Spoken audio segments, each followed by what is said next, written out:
Carl Jung discovered that there's a critical moment when everything changes between a narcissist and an empath. A moment that completely rewrites the dynamic. It happens when the empath finally learns to speak the narcissist's unspoken language. Not their words, but their psychological patterns, their emotional strategies, their subtle manipulative tactics that operate beneath the surface. When this happens, Jung noticed something fascinating and dangerous. The narcissist realizes they've lost control. Picture it. After years of confusion and self-doubt, you finally start to see their patterns clearly. You can predict their moves before they make them. You've decoded their silent treatments, their guilt trips, their fake charm. Most importantly, you've stopped reacting the way they expect. The emotional hooks that once pulled you into chaos now bounce off. Harmlessly. This is what I call shadow literacy, the ability to read and understand manipulation as if it were a language, and Jung understood that this creates a very dangerous moment. Because when a narcissist realizes you can see them, they either escalate dramatically or disappear completely. But Jung's discovery went deeper than just behavior. He realized this awakening reveals something profound about psychological freedom itself. The narcissist's entire system of control isn't random. It's built on what Jung would describe as psychological territory control. Every conversation, every argument, every emotional interaction isn't about communication. It's about control, about dominating your inner world. Jung wrote, "Where love reigns, there is no will to power. And where the will to power is paramount, love is lacking." The narcissist doesn't love in the way most people understand it. Their interactions revolve around power, not connection. That's why relationships with them feel so draining.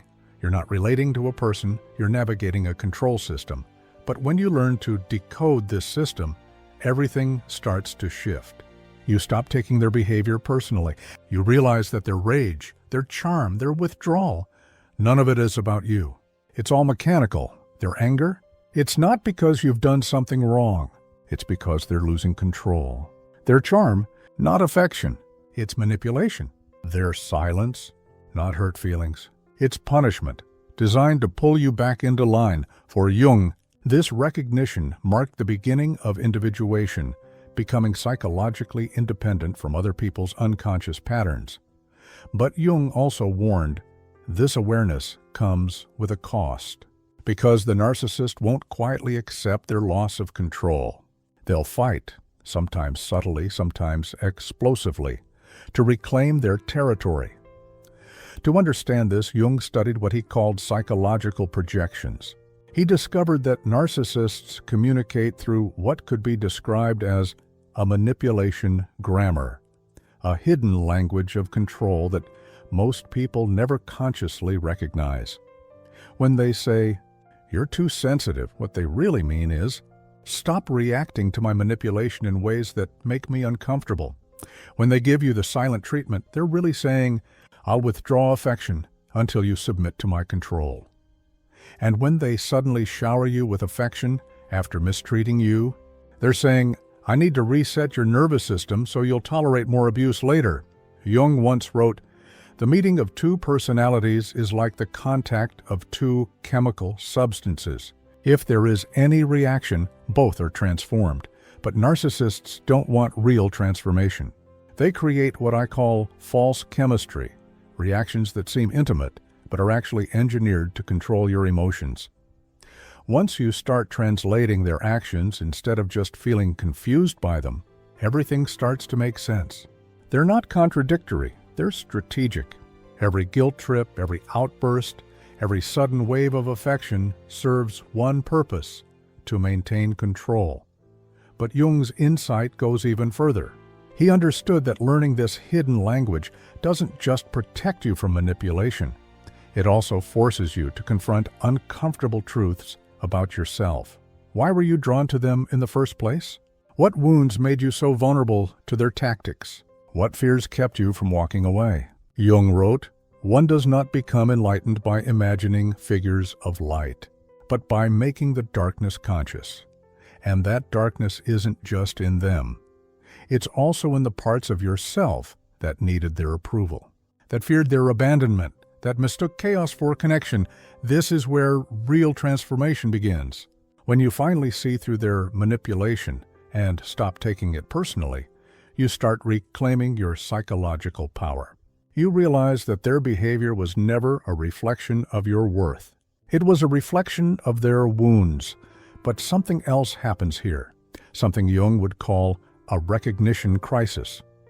When you become conscious of their manipulations, the narcissist experiences a kind of panic. Their power has always depended on staying hidden, operating in the shadows of your unconscious.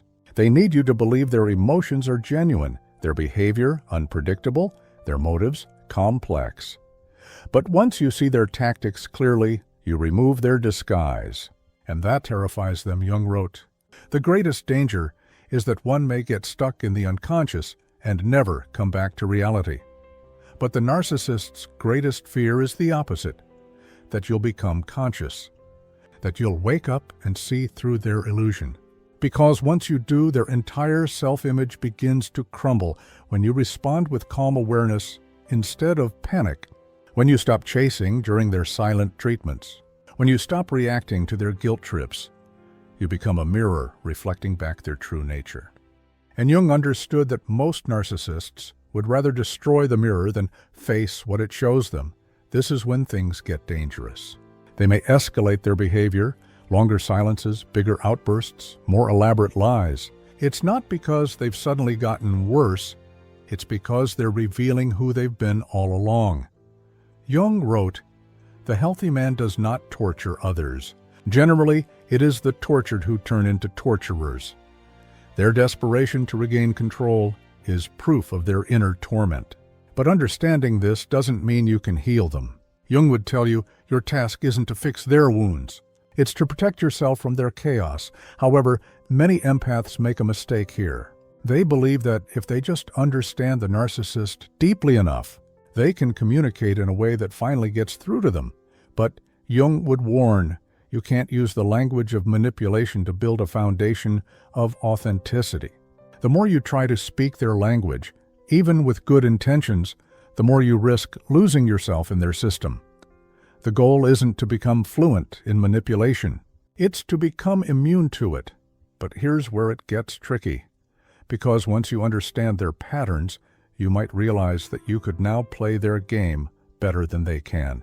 You could predict their moves, trigger their insecurities, even turn their tactics back on them. That kind of power can feel intoxicating after years of feeling powerless. But Jung warned that this is the most dangerous phase of the awakening. He wrote, "The pendulum of the mind oscillates between sense and nonsense, not between right and wrong. After awakening, the empath risks swinging from victim consciousness to predator consciousness, from being controlled to becoming the one who controls. Both are unconscious. Both keep you trapped. It's subtle but powerful. You might start giving them the silent treatment. You might guilt trip them to teach them a lesson. You might withhold affection to show them how it feels. You tell yourself you're just setting boundaries. But in reality, you've started mirroring the very tactics you once hated. Jung would call this shadow possession, becoming the very thing you once feared. He wrote, "A man who has not passed through the inferno of his passions has never overcome them." The real test isn't surviving manipulation. It's resisting the temptation to use it. That's the essence of shadow literacy. Recognizing darkness without letting it define you. True mastery isn't about manipulating the manipulator. It's about seeing their behavior so clearly that you no longer feel the need to engage with it at all. You don't need to punish them. You don't need to outsmart them. You don't need to make them understand. You just need to free yourself. The dark mirror and the freedom paradox. When you finally see through the narcissist's game, something unexpected happens inside you. You might feel powerful, sharper, more aware, finally in control. But Jung warned that this moment can become what I call the dark mirror temptation. After years of being powerless, there's a sudden realization. You now understand their playbook. You can predict their moves, sense their shifts, even use their tactics if you wanted to. For a moment, it feels like justice, like you've finally learned how to protect yourself by beating them at their own game. But Jung would tell you that's the trap, because the moment you start using manipulation, even for self-protection or revenge, you're still trapped in their psychological field. The roles might have flipped, but the dynamic remains the same. You're no longer free, you're just playing a different side of the same pattern. Jung saw this as a sign that healing is incomplete. He wrote, "The pendulum of the mind oscillates between sense and nonsense, not between right and wrong." Healing doesn't mean swinging from one extreme to the other, from helplessness to dominance. Real healing means stepping off the pendulum entirely. The empath's greatest test isn't surviving abuse, it's not.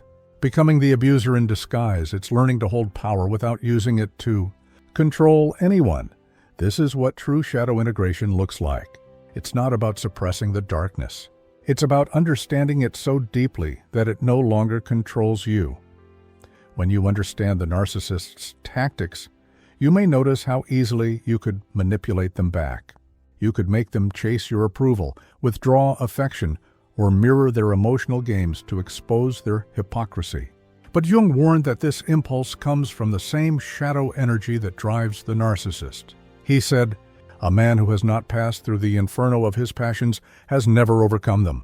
And for the empath, that inferno is the urge to use pain as power. True mastery means looking into that fire and saying, "I don't need to play this game anymore." This is where shadow literacy becomes essential. It's not just knowing how to read manipulation, it's knowing when to disengage from it entirely. You don't need to match their tactics to win. You win by refusing to participate. You stop fighting for their approval. You stop explaining your boundaries. You stop seeking validation from someone who's emotionally incapable of giving it. Because the real goal isn't to outsmart them, it's to become immune to their influence. That's what Jung meant by conscious awareness. It's the ability to see manipulation clearly without being pulled into reaction. Believe this awareness leads to what he called the transcendent function, the psychological process that unites opposites to create something new. For empaths, this means holding compassion and boundaries at the same time. It means understanding without absorbing, caring without carrying. When you reach this state, something remarkable happens. You stop needing to decode every word, every silence, every outburst. You begin to sense manipulation instinctively, like an internal radar that simply says, "Something's off here," and you step back without guilt or drama. I call this intuitive immunity, an automatic awareness that operates quietly beneath your conscious thought. It's not paranoia, it's peace. You no longer walk into relationships scanning for red flags. You just move from a grounded sense of self, and the wrong people naturally reveal themselves. Jung wrote, "Your vision will become clear only when you can look into your own heart. Who looks outside dreams. Who looks inside awakes." The real awakening isn't about studying narcissists. It's about understanding why you were drawn to them in the first place. That's the hardest part. Because it means turning inward. Maybe you grew up around narcissistic parents and learned to equate love with walking on eggshells. Maybe you believed that love meant fixing people, a pattern Jung would call the wounded healer. Maybe you were taught that self-worth comes from being useful, not simply from being. Jung said our wounds are never random, they're messages from the unconscious. Each one shows us exactly where healing is needed. In this way, the narcissist becomes like an X-ray, revealing the fractures you didn't know were there, the places where you abandoned yourself for approval, the moments you confused being needed with being loved. And when you see those patterns clearly, you can start to heal them consciously. You can set authentic boundaries, not as a defense mechanism, but as an act of self-respect. You can practice internal validation, building your worth from the inside instead of waiting for someone to grant it. You can develop emotional sovereignty, the ability to feel everything without being controlled by it. Because the truth is, the narcissist taught you their language by forcing you to become fluent in manipulation, guilt, and control. But recovery means learning an entirely new language, the language of authenticity. It's not about decoding lies anymore. It's about speaking truth calmly and clearly, even when others can't handle it. Jung said, "The shoe that fits one person pinches another." There is no recipe for living that suits all cases. In toxic relationships, you adapt.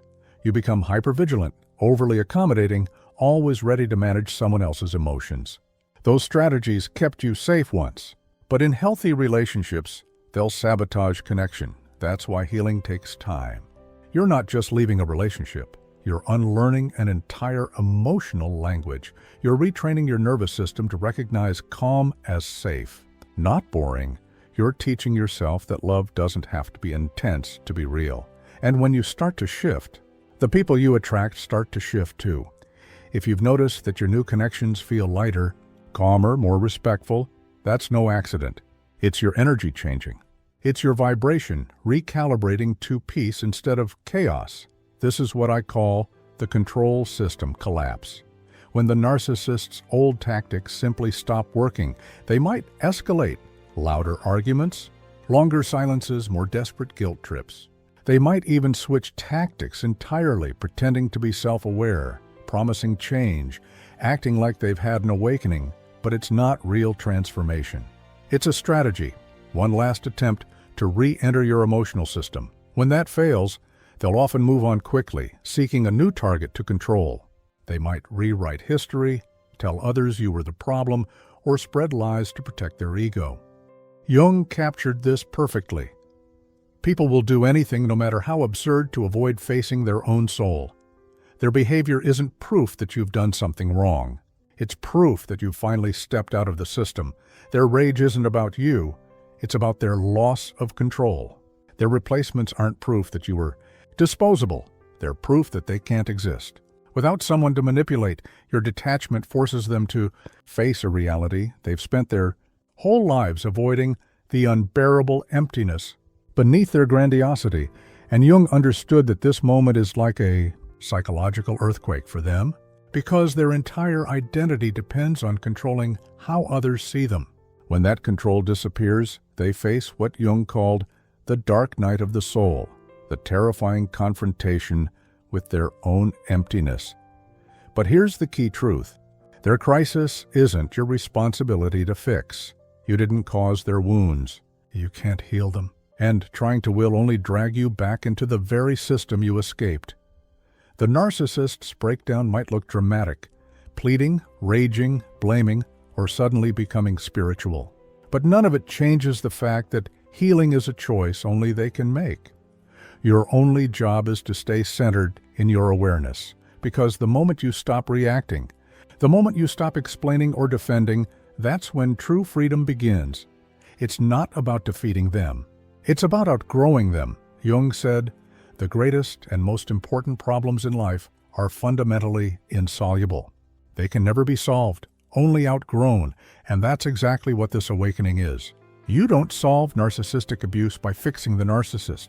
You outgrow the entire dynamic. You stop being available for manipulation, not because you're bitter, but because you've evolved. You've grown beyond the need for their approval. You've grown beyond the addiction to their chaos. You've grown beyond mistaking pain for passion. You've become fluent in something far more powerful than their tactics, the language of freedom. The birth of shadow consciousness. When Jung spoke of individuation, he wasn't describing a simple path of healing or self-love. He was describing a psychological revolution, the birth of a consciousness that can hold both light and darkness without collapsing into either. For the empath who has survived narcissistic abuse, this is the moment when everything changes. It's not peace that arrives first, it's clarity.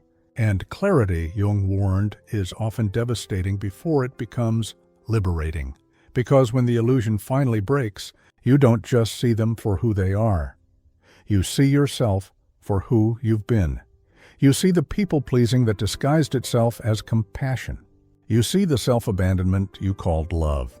You see the silent suffering you once wore as proof of strength. It's not a pretty sight, but it's real. And that reality, Jung would say, is the beginning of integration. He wrote, "One does not become enlightened by imagining figures of light, but by making the darkness conscious. That means confronting the parts of yourself that were addicted to pain, to rescuing, to being the one who always understood, because empathy, when wounded, turns into servitude, and compassion, when unbalanced, becomes self-erasure. You begin to realize that what you once called love was often an unconscious contract, to an agreement, to absorb someone else's suffering in exchange for momentary belonging. That realization can feel brutal. It can make you question your entire identity.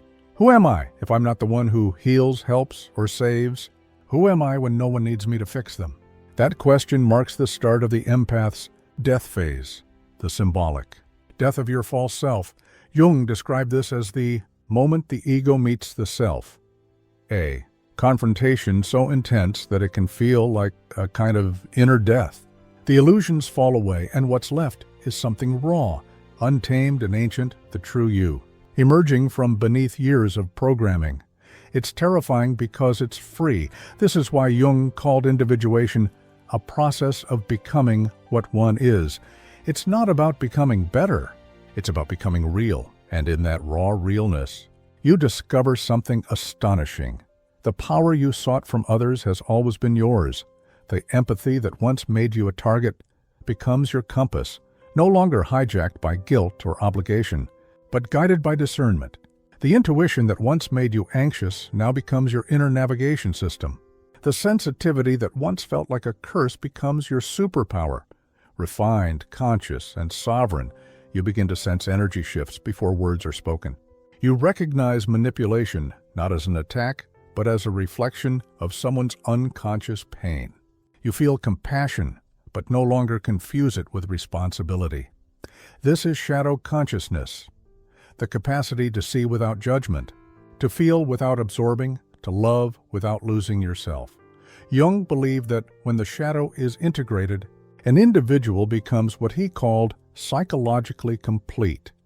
It's a state beyond innocence, beyond victimhood, beyond reaction. In this state, you no longer chase love, you radiate it. You no longer defend your worth, you embody it. You no longer seek validation, because presence itself becomes your proof. And paradoxically, this is what makes you truly untouchable, not invulnerable, because vulnerability remains, but untouchable in the sense that no one's manipulation can enter you anymore. Their tactics fall flat, because there's nothing in you left to hook into. The guilt, the fear, the need to prove, all dissolved in the fire of awareness. Jung would call this the alchemical transformation of the soul. It's the same metaphor alchemists used when turning base metal into gold, a painful, purifying process that burns away everything false until only essence remains. You've been through the fire. You faced your shadow. And what emerged is not who you were before. It's who you were meant to be all along. Immunity and the New Human in his later writings, Jung speculated about a coming evolution of consciousness, a shift where humanity would no longer be ruled by unconscious projections, but guided by integrated awareness. He believed this transformation would begin in individuals who had faced their own inner darkness and survived. That's you, the empath who has walked through narcissistic abuse and come out the other side is not merely healed. They are evolved because you've done what most people spend their lives avoiding. You've faced manipulation without becoming it. You've looked into the abyss, and instead of falling, you learn to see. This is what Jung meant when he wrote, "The experience of the self is always a defeat for the ego. Your old identity, the fixer, the pleaser, the forgiver, died. And in its place stands someone with no mask left to maintain. You no longer need validation because your worth is self-sourced. You no longer crave belonging because you found home within yourself. You no longer seek peace because you are peace." This is the final stage of the empath, a human being who feels deeply, sees clearly, and remains unshaken in their own truth, a consciousness immune to manipulation, not because it's armored, but because it's transparent. Jung's most dangerous discovery wasn't that darkness exists within us. We already knew that. It was that integration of darkness doesn't make us less human. It makes us more, because when you can hold both light and shadow, you stop needing to project either. You stop creating enemies to fight your inner wars. You stop worshiping saviors to rescue you from yourself. You become what Jung might have called the new human, not perfect, but whole, and that wholeness is dangerous, not to you, but to every system built on fear and control, because a person who sees clearly cannot be controlled. A person who owns their shadow cannot be manipulated. A person who has integrated both light and darkness lives beyond duality, in a state of quiet power. That's why Jung's discovery was dangerous, because it reveals that the final stage of the empath isn't about healing, it's about evolution. And once you've reached this stage, you can't go back. You can no longer be what you were before, because you've seen too much, felt too deeply, understood too clearly. You've become something psychologically unprecedented. A human being who is both heart and shadow, empathy and awareness, love and discernment. You are the living proof of Jung's greatest truth. Until you make the unconscious conscious, it will direct your life and you will call it fate. But you've made it conscious. And now fate no longer directs you, you direct it.